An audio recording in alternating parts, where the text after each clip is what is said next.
Bonjour à toi. Aujourd'hui, c'est une vidéo, comme je te l'avais promis, spéciale pour les étudiants et puis pour les parents aussi, pour tous ceux qui sont concernés par les difficultés que peuvent vivre nos jeunes à notre époque. Alors pourquoi je fais cette vidéo? Eh bien, figure-toi qu'il y a 2 jours, un ami m'a parlé qu'il n'allait pas bien parce que son petit-fils avait des idées suicidaires. Et puis, il va mieux maintenant parce qu'il a été aidé et je me suis dit, mais finalement, cet ami m'a dit, comme beaucoup de jeunes finalement, comme beaucoup d'étudiants, ils sont en très grand mal-être. Alors moi aussi, j'ai 2 filles, 3, mais j'en ai 2 qui sont dans ce cas. Il y en a une grande qui est en haute école et qui commence à saturer énormément derrière les écrans. D'avoir beaucoup plus de travail qu'avant, puisque finalement les professeurs n'étant pas du tout formés pour travailler derrière un écran et au niveau de la méthodologie, eh bien finalement le travail se rajoute énormément pour les jeunes. Il faut savoir que pour moi-même qui travaille depuis plusieurs années en accompagnement en visioconférence, c'est pas du tout la même chose qu'un accompagnement individuel et encore moins au niveau des groupes. C'est pas du tout la même dynamique et donc il y a une adaptabilité à avoir avec. Maintenant, j'espère qu'on ne va pas non plus se suradapter parce que finalement, on rentrerait dans le jeu de Bill Gates. Je te mettrai en lien dans la vidéo, dans la description, la vidéo de Bill Gates que j'ai fait où il montre bien que, à part le fait que la science va être la solution au niveau du vaccin, l'autre solution, c'est Microsoft. C'est que grâce à la technologie, on peut rester chez soi et être connecté avec tout le monde. Bon, ça, c'est pas non plus ce que j'ai envie. Donc, j'espère vraiment que ça soit temporaire et qu'on va faire en sorte que ça soit temporaire. Mais en attendant, eh bien, les jeunes, vous avez un réel challenge à vivre. Et donc, cette vidéo, pourquoi? Bien parce que le même jour où j'entends que le petit-fils d'un ami va très mal, qu'il y a 2 articles simultanément qui me viennent en Belgique de 2 personnes qui se sont suicidées à cause de faillite, une qui était jeune, 24 ans, eh bien je me dis que oui, les jeunes, vous avez un énorme besoin de soutien. Et donc, là, je vais prendre ma casquette de coach et je vais te dire que finalement, tu as quand même aussi un avantage. Tu as un avantage à cette situation parce que pour les accompagnements que je donne avec des personnes qui sont en burn-out, au niveau de la maltraitance, de l'harcèlement qu'il y a dans leur travail, de la maltraitance déjà dans le métro boulot dodo, dans la non-possibilité d'évoluer aussi au sein d'une entreprise, de faire que du travail subalterne, d'exécutant, de ne pas être écouté, qu'on ne tienne pas compte de ta vie de famille, eh bien il y a des personnes qui changent de vie, qui reprennent leur vie en main quand ils ont 40 ans, 50 ans, 60 ans. Toi, finalement, tu vis de manière de plein fouet cette maltraitance à ton âge. Et donc, quelque part, ça te permet aussi de comprendre mieux ce que tes parents ont peut-être vécu, mais de manière plus diluée. Et donc, j'ai rencontré aussi une personne, c'est pour ça que je me suis dit, il faut vraiment que je fasse cette vidéo. J'ai rencontré un jeune en sortant de chez moi, donc moi, j'avais pas de masque. Quand je peux ne pas le mettre, je le mets pas.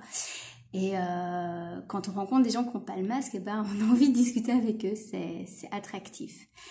Et donc, il me dit, tu sais, il fait pas bon vivre pour un jeune qui est né en l'an 2000. Oui, effectivement. On se rend compte que nos jeunes, ils vivent énormément de souffrance. Voilà. Alors, avant de te lire un texte que on m'a envoyé d'un professeur sur Facebook qui a vraiment une pensée pour vous les jeunes, eh bien je voudrais te dire que il y a énormément d'outils pour reprendre ou prendre ta vie en main. Quand on grandit, c'est l'autonomie qui amène à quelqu'un d'être dans sa responsabilité et c'est cette volonté d'autonomie qui fait de nous un être vivant. Parce que finalement, l'autonomie, c'est quoi? C'est être dans sa propre loi au niveau de l'écoute de ses besoins. Et c'est pas la peine de raconter que être autonome, ça veut dire qu'on n'a rien à faire des autres. Au contraire, au plus on écoute ses propres besoins et on s'en soucie, et au plus, en fait, on va tellement bien qu'on a très facile à respecter l'autre, contrairement à ce qu'on pourrait nous taxer de personnes égoïstes. Au contraire. Alors, Je vais te mettre dans la description le lien d'une constellation systémique que j'ai fait le 14 mars de l'année passée, juste une journée avant l'annonce du confinement en Belgique, qui est une constellation sur le Covid. Donc on a constellé le Covid, les humains, leurs peurs, et puis on s'est rendu compte que la solution, eh bien, elle est à la fin avec les jeunes. Alors si tu connais pas les constellations familiales et systémiques, sache que ce sont des techniques qui sont utilisées dans les grandes entreprises pour pouvoir améliorer le relationnel au niveau des personnes et aussi pour pouvoir développer les projets. Donc ça s'appelle les constellations organisationnelles. Et donc c'est vrai que c'est une technique de thérapie énergétique, mais c'est une technique qui est souvent aussi utilisée dans les grandes entreprises. Donc c'est quelque chose, je dirais, c'est pas du vieux, c'est pas de l'ésotérique, c'est vraiment une technique qui est connue et de plus en plus recherchée par les dirigeants parce que ça fonctionne très bien et ça met en scène en fait la problématique et surtout ça débloque le problème pour pouvoir avancer. Et donc, en plus de regarder cette vidéo, je te propose aussi une autre vidéo, c'est une constellation que j'ai faite aussi avec Oriane Corman sur la maltraitance, de comprendre quel est le but de la maltraitance et comment on peut sortir de cette maltraitance qu'on connaît. Parce que finalement, pour l'avoir vécu dans mon jeune âge, je me rends compte que finalement la maltraitance, elle vient nous dire des choses, elle vient nous demander de nous remettre en question, de travailler sur nos émotions et puis de trouver des solutions propres à chaque individu, parce que ces solutions, elles sont vraiment au cas par rapport à la personnalité, par rapport à ton vécu, par rapport à ton avenir. Et ces solutions, finalement, quand tu vas les rechercher, tu vas te rendre compte que c'est toi qui crées ta réalité. Et si chaque personne apprend qu'elle est vraiment dans le pouvoir de créer sa réalité, c'est une espérance, parce que ça veut dire que vous, les jeunes, vous pouvez, en vous posant des questions existentielles, en vous demandant ce que vous voulez ou ce que vous ne voulez plus pour demain, eh bien, vous pouvez créer une nouvelle réalité. Et donc, sans que cela soit quelque chose de lourd à porter, si vous transcendez ce que vous êtes en train de vivre en créant des projets de manière collective, eh bien, vous pourrez aller vers un avenir que vous avez choisi. Et justement, en rencontrant ce jeune que je remercie pour sa discussion, parce que finalement, quand on échange et qu'on est dans le partage, on se rend compte que l'apport, il est des deux côtés. C'est pour ça que moi, je suis vraiment pour le partage de l'humain au niveau de la connaissance. Les livres, c'est extraordinaire, mais le partage sans avoir une intention de domestication, c'est quelque chose d'extraordinaire pour l'autonomie et l'aide qu'on peut apporter au niveau de la connaissance, du savoir, le partage du savoir. Et donc, ce jeune m'a dit, mais finalement, je me rends compte que puisque l'année, ils savent pas trop s'ils vont arriver à acquérir les connaissances voulues, puisque c'est un peu du n'importe quoi et que eux-mêmes n'en peuvent plus. Il dit, mais finalement, moi, je me mets avec 2 autres jeunes et puis je me rends compte qu'on a un projet ensemble et qu'on pourrait très bien prendre notre énergie pour faire ce projet. Et puis, finalement, je me pose la question si on a vraiment besoin d'un diplôme pour avancer dans la vie. Alors, je te parle des diplômes reconnus officiellement par les universités avec des programmes où on t'apprend plein de trucs que tu ne serviras jamais dans ta vie. C'est intéressant, mais pas toujours très motivant.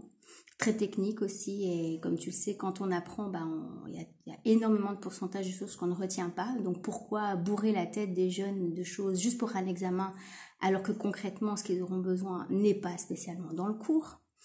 Et donc finalement, moi je me suis dit, mais oui, vous les jeunes, au lieu de vous dire cette année c'est la catastrophe, au lieu de subir ces choses, pourquoi vous ne prendriez pas une feuille de papier et vous posez la question, qu'est-ce que j'ai envie pour demain et qu'est-ce que j'ai plus envie? Et d'aller chercher à l'intérieur de vous vers quoi vous êtes attiré. Est-ce que c'est vers l'écologie? Je parle pas de l'écologie à la politique, pour vous faire croire qu'on m'achète pour le climat, ça va servir à quelque chose. Non, pour faire des choses concrètement qui vous parlent dans votre sensibilité et pour co-créer des choses ensemble. Alors, dans une des formations que je propose en intelligence collective systémique, je fais ce qu'on appelle le moi à ta place et je pense que je vais bientôt lancer ça. Donc, si ça t'intéresse, n'hésite pas à me le dire sous le lien de la vidéo. Et en fait, c'est quoi? Eh bien, c'est une personne qui vient avec une problématique, une envie de projet, une recherche de qu'est-ce qu'elle a envie de faire comme projet. Et puis, dans le collectif, on va demander à chaque personne de lui transmettre des idées qui vont pouvoir ouvrir son champ par rapport à des recherches de solutions. Et quand les personnes sortent de là, eh bien, elles ressortent avec des idées créatives. Et elles ressortent avec vers quoi je vais aller pour avoir la compétence, pour faire ce qui me manque, vers qui je vais aller, quelles sont les personnes ressources que j'ai besoin. Et puis elles vont avancer, elles vont grandir avec leur projet. C'est une autre manière de concevoir la vie. C'est vraiment de faire quelque chose qui est en lien avec soi-même et avec le vivant. Et là, on comprend pourquoi on est sur Terre et on a un sens à sa vie et on n'est plus en train de subir l'emprise gouvernementale. Voilà. Alors, je voudrais te donner aussi un autre outil qui me paraît extrêmement important, c'est vraiment d'être dans l'autodiscipline par rapport à toi et de te programmer ta journée. Donc, ça t'évite de subir, tu es vraiment dans l'action.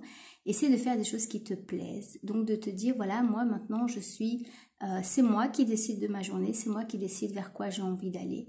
Et tu vas voir qu'il y a plein de choses créatives qui vont se mettre en place et ça va te permettre de te construire et de ne pas attendre que quelqu'un te demande de faire des choses et de devenir un petit exécutant comme on voit des personnes qui sont autour de nous et qui ne font qu'exécuter ce que l'État leur demande sans humanisme et sans comprendre le but finalement de ce qu'ils sont en train de faire. Comme dernier outil, je te parlerai aussi de tout ce qui est en lien avec l'ancrage. Donc l'ancrage, c'est quoi? C'est tout ce qui te permet d'être dans la matérialité. Donc la recherche du spirituel, c'est quelque chose d'extrêmement important. On est beaucoup dans le mental. Et tout ce qui est l'ancrage, c'est un lien avec le corps. Donc de faire une reconnexion avec ton corps. Quand tu es derrière les écrans, tu es statique. Alors que notre corps, il est en mouvement. Donc c'est important de pouvoir toi-même poser tes limites et dire voilà, moi j'ai besoin une demi-heure par jour de courir, de bouger mon corps, de faire des exercices, de me reconnecter, de faire des massages si tu as envie. Voilà, des choses qui te parlent, d'aller à la recherche d'outils. Et maintenant à notre époque, il y en a énormément et c'est ça que finalement la technologie, elle peut nous emprisonner, mais elle peut aussi nous libérer.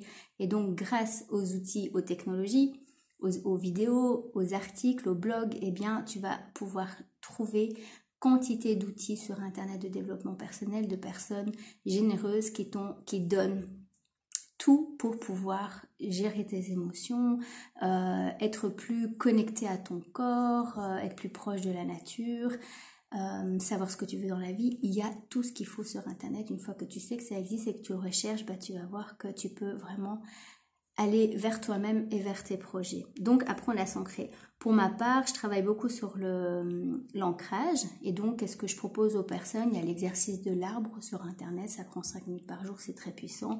Le fait de porter des pierres qui sont noires. En lithothérapie, les pierres, ça te permet à être bien ancré. Les pierres blanches, elles sont plus au niveau de la spiritualité. Il y a des méditations qui existent. Il y a le fait d'aller marcher en forêt, de marcher pieds nus, de se reconnecter à la nature. Tout ce qui est vraiment un lien avec nos 5 sens, c'est vraiment ça qui va nous permettre de nous ancrer.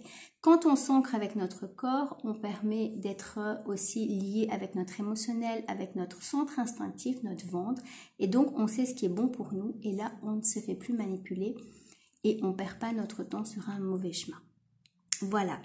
Alors, je vais lire ce qu'une professeure a écrit sur Facebook que je trouvais vraiment intéressant et qui donne une pensée pour toi qui es étudiant, pour toi qui es parent et qui écoute cette vidéo, qui pourra la transmettre aux étudiantes qui en ont besoin, en sachant que les étudiants, ils n'ont pas aussi que 20 ans. Il y a des personnes qui sont étudiantes à 40 ans, à 50 ans, parce qu'elles retournent sur les bancs de l'école pour pouvoir sortir de l'emprise du système et créer leur propre projet. Et on sait qu'en ce moment, tous les indépendants sont en train d'être mis à mal, mais ils peuvent, grâce à la créativité, y arriver quand même, aussi grâce à l'intelligence collective. Voilà.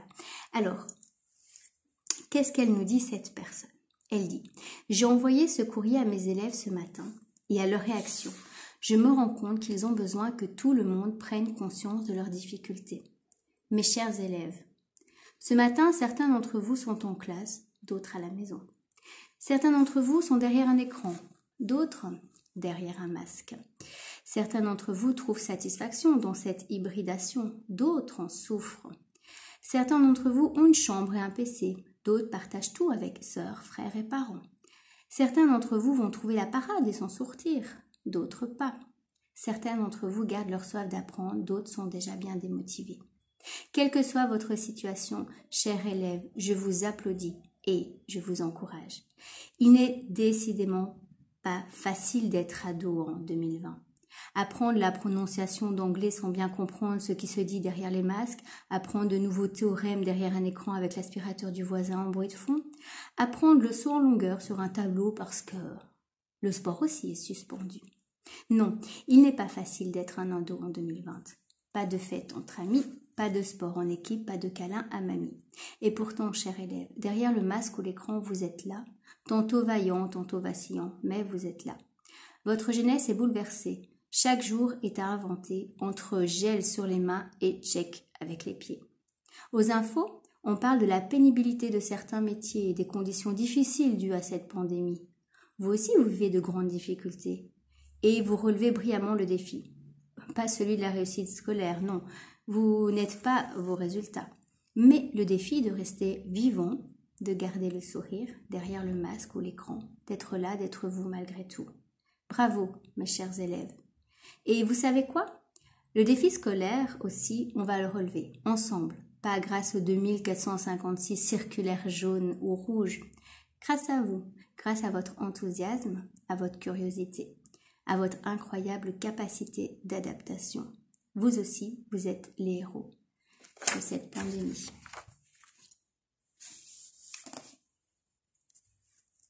Eh bien, sur ce, je te dis à la prochaine vidéo où je vais aussi partager le poème d'une amie.